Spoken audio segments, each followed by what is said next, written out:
Одиме на една друга, која што е многу актуелна, за која што го замоливме професорот Љубомир Фрчковски. Професоре, добро утро. Добро утро. Да поразговараме, бидејќи очигледно е дека сега, не знам дали забележувате, сигурно забележувате, практично бугарската позиција околу овие проблеми што ги разви со Македонија и така натаму, речиси, ја би рекол, дури драматично во изминатите месец дена се помести од овие, да кажем, историски теми на кои тие се уште инсистираат, се разбира, но ги повлекуваат прв план и се пресега на темите на бугарите во Македонија, човековите права и така натаму. Сега гледам дека и вчера имаше една изјава на висок бугарски политичар во кој што се вели дека сега ветото веќе само зависи од тоа да се спомнат бугарите во преамбулата на македонскиот устав. Ајде прво да прашам како оценувате оваа, како да кажем, една застарена, би рекол една дури, ако ми дозволите, комунистичка теорија која развива и ја продолжува околу Македонија и така натаму, сега отидува на копенхашкиве критериуми, за кои што предпоставам дека нас тоа поле ни е многу полесно за игра, бидејќи ние имаме долгогодишно искуство на тој терен и така натаму. Како ја коментирате таа промена на...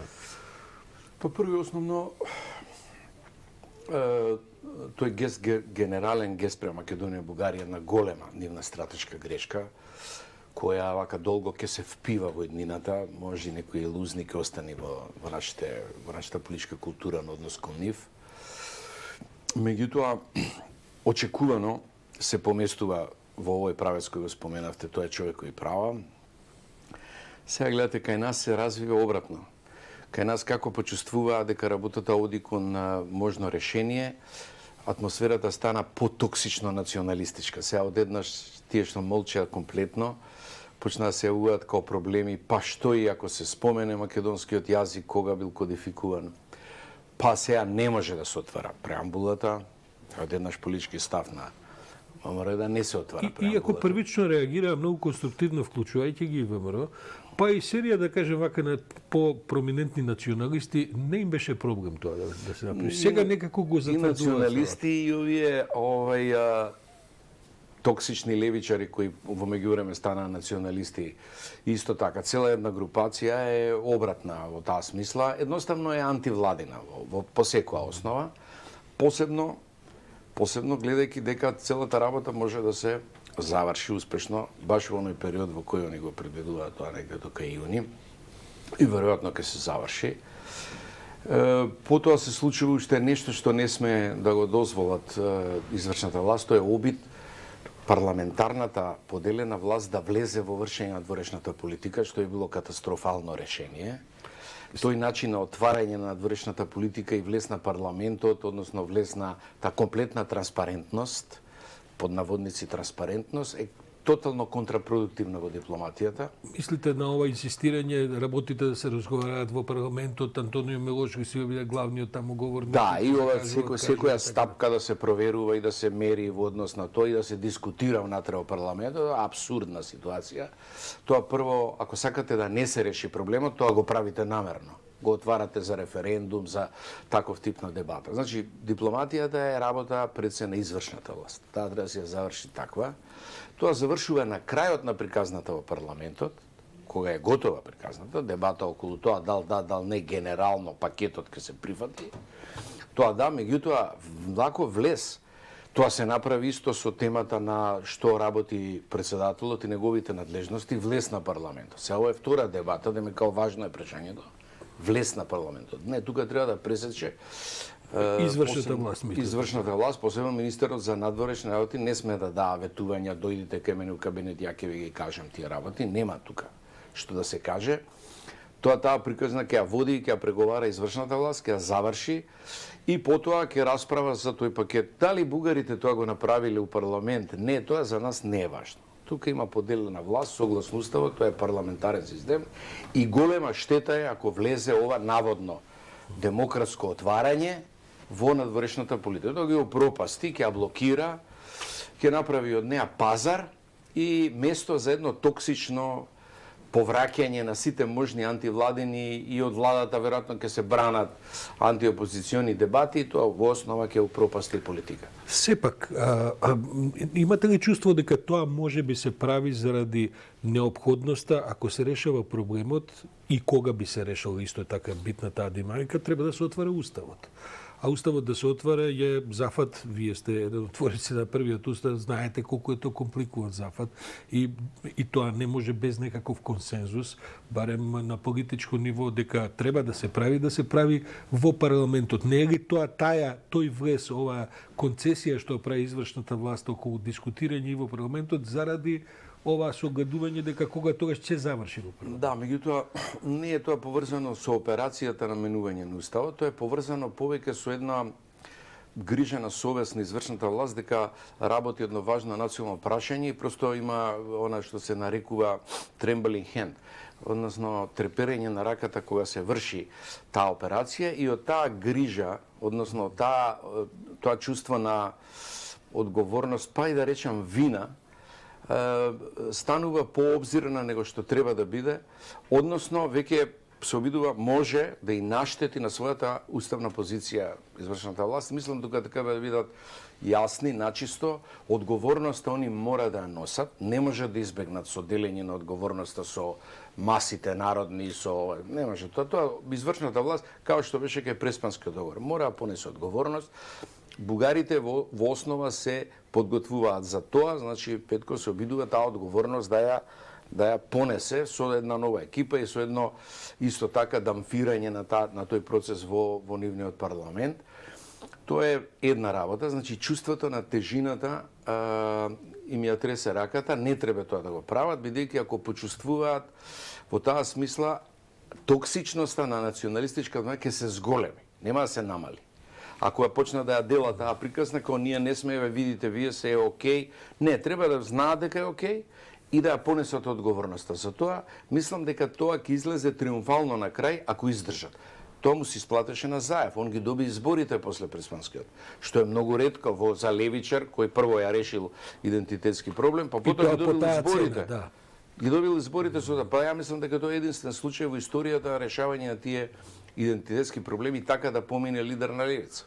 Професоре, да ве прашам, сега има тука еден различен пристап, предно се бугарските барања, тука се веќе првични одговори од Македонија дека да, ќе видиме, ќе се разговара за промена на уставот и начално тоа не звучи неприфатливо, но дури пред да влеземе во Европската унија. Како гледате вие на тоа? Бидејќи разговараме во контекст на ова дека ете направија концесија кон бугарите со таа во Обединените нации што се даде.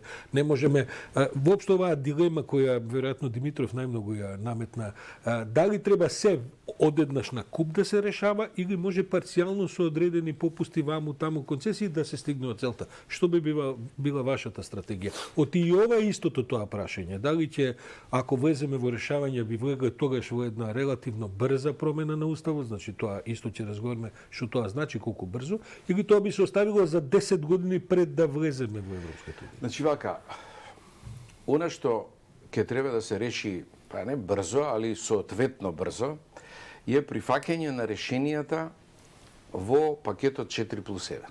Тоа ќе треба одма да се реши. Потоа, а тоа 4+1 значи став околу јазикот, споменување на јазикот, и тоа како македонски јазик, сме бореле за тоа, иако не им е познато на пошироката јавност, не е важно. Потоа, договор дека ќе влезат во уставот, не и тајмингот кога, тајмингот кога ќе се преговара. Прашањето околу користење на терминот фашистички бугарски окупатор кај спомениците, кои се, да речеме, 1300-400, пак они бараат на 17 да тоа не се споменува. Добро, не се толку, ама сепак. Да речеме. Да. И сега тука има пазар кој 17, како уште тоа не е јасно, и 4. И нормално ставот околу ова двојното име со нотата во Обединените нации се заврши, затоа стоа 4. Последни мислам дека е тоа отприлике пакетот на најклучните работи, мислам дека има уште едно прашање, не ми текна сега моментално кое. Тие работи се прифатливи во светло на тоа, пошто опозицијата не е толку блесава колку што се глуми, она ги знае тие приказни, гледа дека тие се остварливи, прифатливи и успешни. и затоа ги сега на почетокот на приказната се обидува да направи атмосфера, сега више да го спушти нивото и сега више ова не може да се отвори ни устава, да ја отежне целата приказна. Мислите дека сакаат да преговараат и они со власта или се сега влегуваат во отфрлање на целата? Па не, видите, тоа е успешен стратегија. пакет за власта и сега они проценуваат дека нивното барање за предвремени избори во контекст на ова, тоа до јуни ќе се реши, целата енергија се врзува за тоа, може после јуни да биде уште помалку известно предвремените избори. Па ако се реши ова со Бугарија, веројатно ќе стане И помалку при тоа известно. владата реагира и на економскиот план со ова со пензиови работи кои она ги прави редовно прилично успешно и може да биде една успешна економска, релативно успешна економска година, пандемијата замира, енергетската криза ја контролираат и тоа изгледа добро, знае. И тука има една паника во која се дига сега кај бугарската точка темата за расправа и судир со власта. Инаку они кај уставот, да се вратиме на темата, ќе договорат сигурна промена во преамбулата и сега левичариве, кои се, да речеме, стана националисти, вика, ќе ја менувате преамбулата зар да молчиме. Па, какво е тоа прашање? Без вез. Мислам, за да молчиме. Проценката е дали ние поминуваме со нашите главни линии во целиот проект. Дали под наводници победуваме во оваа наметнат проблем кој ни е. Тоа е основниот проблем, а не дали ќе ја промениме преамбулата во контекст на промена на отварање на уставот за влез во Европска унија. Таа теза е добра на владата, дека тоа се менува за тој период од 10-15 години. Ја мислам дека тоа ќе биде пократко во основа, но да речеме сега расправата е 10-15 години. И таа побарувачка секој да влезе во нашата преамбула, која добива малку комични димензии, кој све сака да влезе сега. Тоа е една општа регионална берза. Па се црногорци, хрвати, боснјаци, египчани, све тоа. Таа листа ќе ја видиме на крај и пошто дали имаме 7 или имаме 11 такви делови од народи, мислам, на вистина е. Ги следам малку и бугарските реакции. Морам да ви кажам дека таму се појавуваат и луѓе кои живеат во Македонија со бугарски чувства и така натаму, гледав една-две емисии телевизиски кај што говорат и така. Тие велат ако нема во уставот, така добиваме повеќе шанса. Тие велат многу нешта, но јас што го бирам да ви го кажам, бидејќи има смисла, така добиваме шанса за подобра шанса за вработување, бидејќи вака се во останати. А така се спомнати, па добиваат и некаков процент, се разбира со голема неизвестност, што ќе покаже пописот околу нивната бројност и така натаму. Тоа има смисла, нели?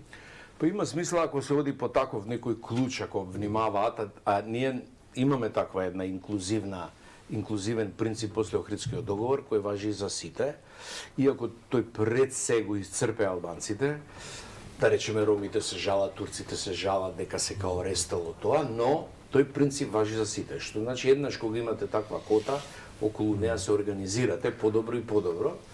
Инаку во рамките на ако се промени, ако влегуваат во уставот овие делови од народ или малцинства, они стануваат, како што инаку Петков рече во парламентот нивини, исто како албанците ќе видиме, тоа значи дел од народ. Сега ние како ја користиме таа терминологија во преамбулата, да речеме европскиот та цела реченица би била делови од народ кои како малцинства живеат во земјата таа и таа. Ние избегнуваме малцинства. Ние вториот дел од реченицата не го споменуваме, го споменуваме прво делови од народ. Да не бидат малцинства, не честуваат инхибирани од терминот. Користиме во Охридскиот договор етнички заедници кои не се во мнозинство, еден политички коректен индиректен термин, а во овој случај користиме делови од народ. И на бугарите ќе бидат дел од бугарскиот народ, кој е поинаков од македонскиот народ, и тука се како малцинство, односно се делови од народ, граѓани на Република Северна Македонија, и тоа е независно што, како го интерпретираат они, фактички таа клаузула, односно таа вредност од објаснување стои за нив. Што е супер коректно за нас и за нас неприфатливо ептен, во таа смисла, ги решава и другите проблеми индиректно, кои претходно ги имавме како расправа, на некој начин легално. Во таа смисла немаме проблем, Инаку, кај како делови од народ, тоа функционира за сите. Они де факто имаат еднакви права, исти права сите делови од народ, малцинства групи. Не функционира можеби таа ознака само за ромите, па можеби за власите. Ромите немаат народ во соседството да бидат дел од народ, се не може да бидат дел од индискиот народ, тоа би било малку прерастегнато. И власите имено имам впечаток дека не сакаат да бидат во разговорите со нив дел од романскиот народ. Туку сега тоа автохтоно население во Северна Република, кога ги има сите права како автохтона и група, но еднаква со другите делови. Значи разлики тука некакво степенување, дел од народ, малцинства, етнички нема. Де факто ги имаат истите права.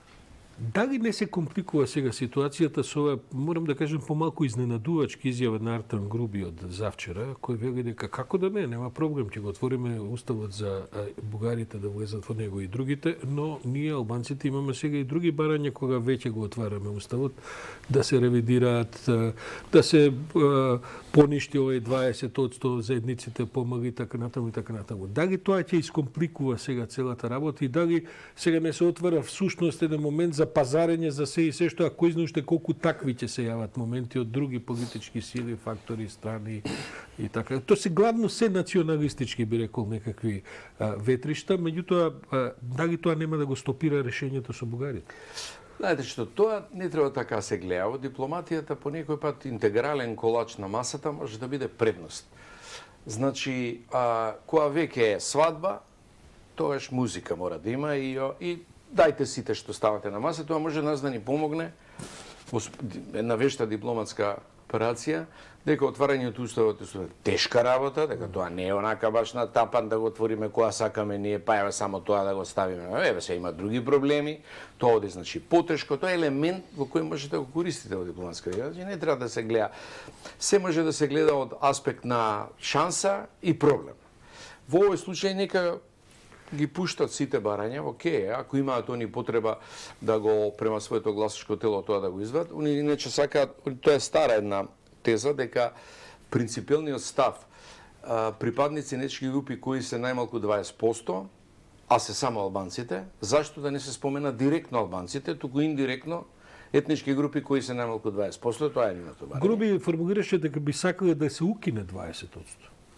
Сега тоа не знам, иако е тоа кратка изјава и така натаму, една вестување, не може човек точно да свати што и како, но тезата е дека официјалноста на албанскиот јазик е регулирана со членот 7 и тамо е така е, клучот 20%.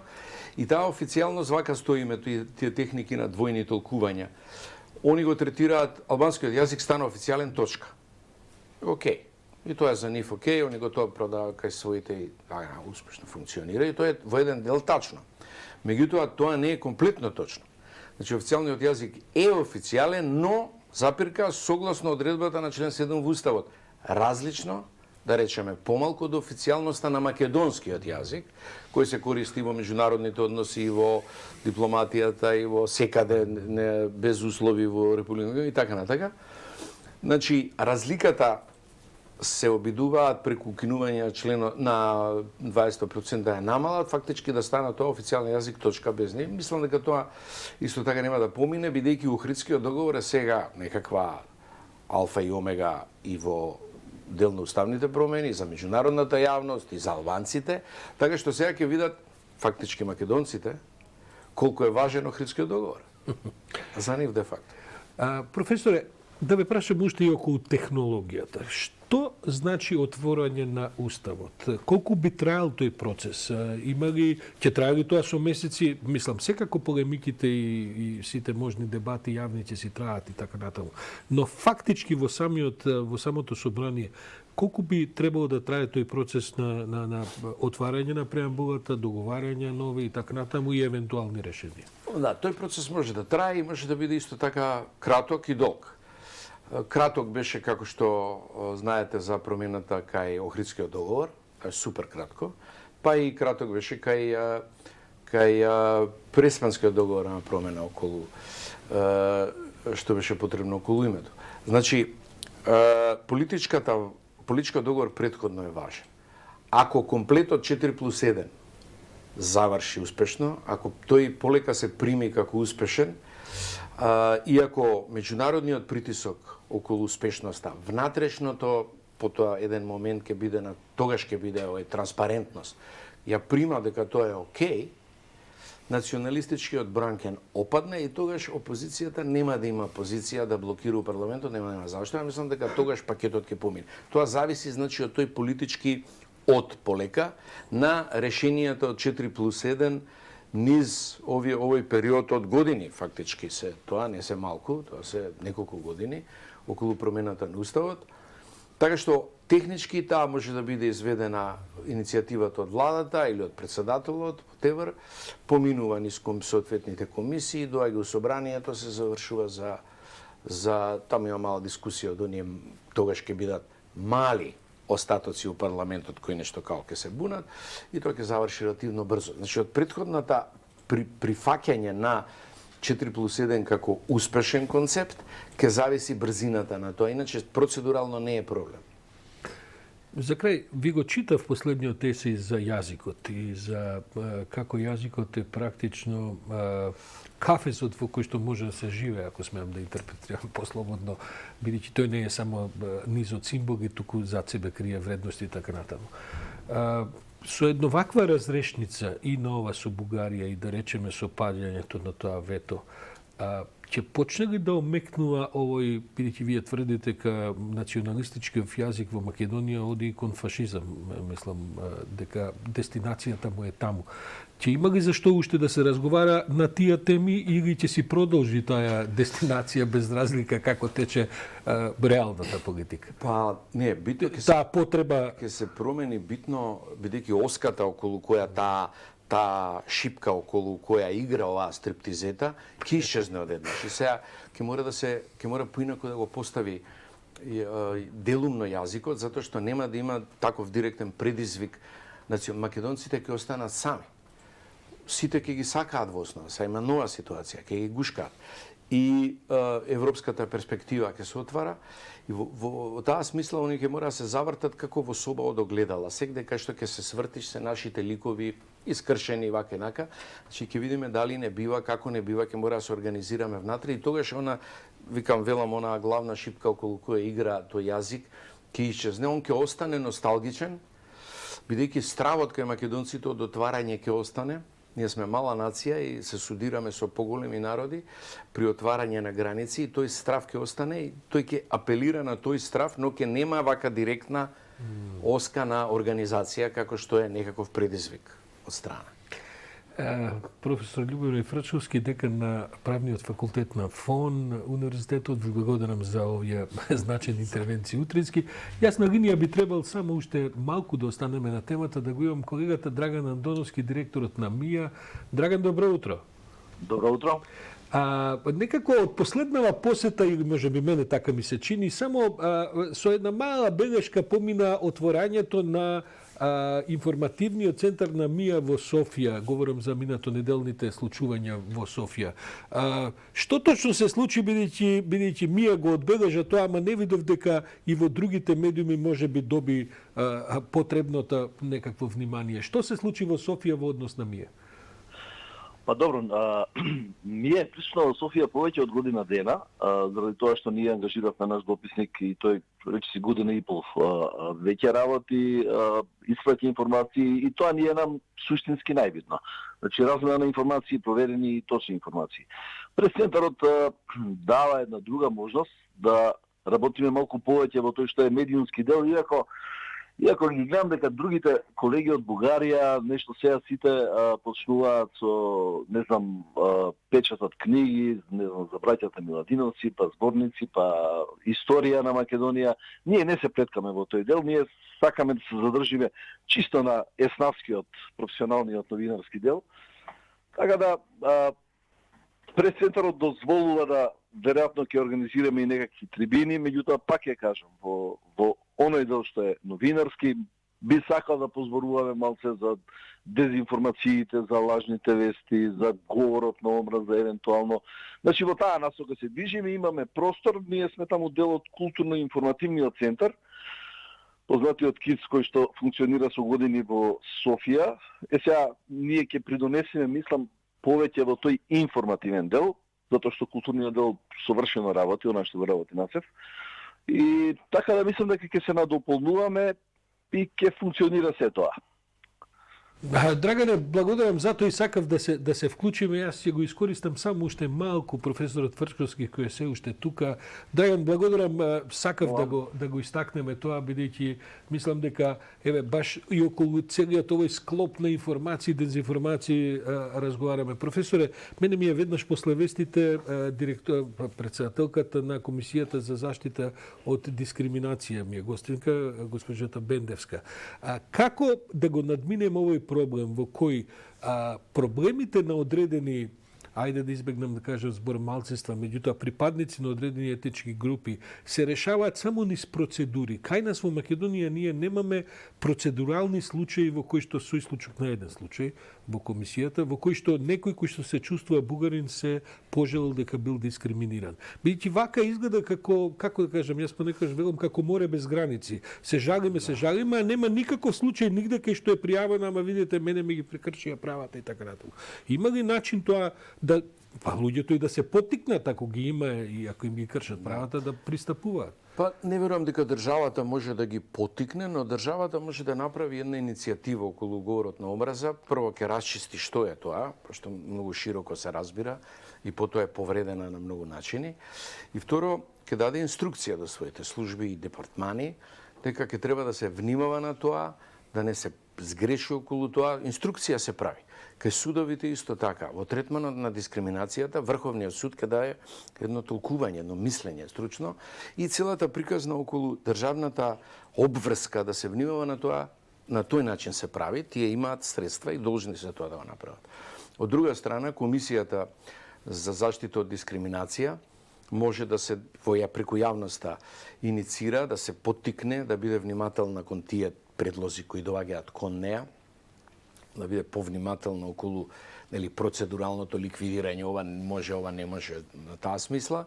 И истовремено преку јавните медиуми, тоа е трета медиумите, дека проблемот на дискриминација у Македонија е важен како мултикултурно општество и сите треба да се поттикнат кон таа директна или индиректна, посебно индиректна дискриминација, да ја влечат на површина. Бидеме поосетливи, чувствителни на тоа.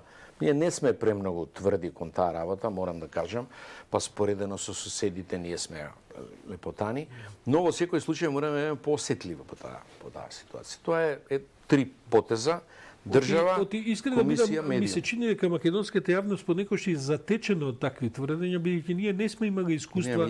Може би била политички потиснувани во некакво минато во комунизмот, се имало разни други агенди.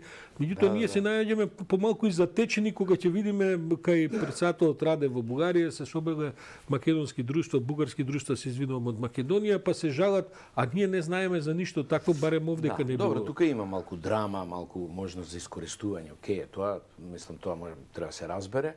Меѓутоа, во секој случај, таа поголема чувствителност ќе биде и дел од договорот со Бугарија. Мислите, чукаат на отворена врата, со други? Мислам, чукаат на отворена врата. Благодарам, Фрчковски.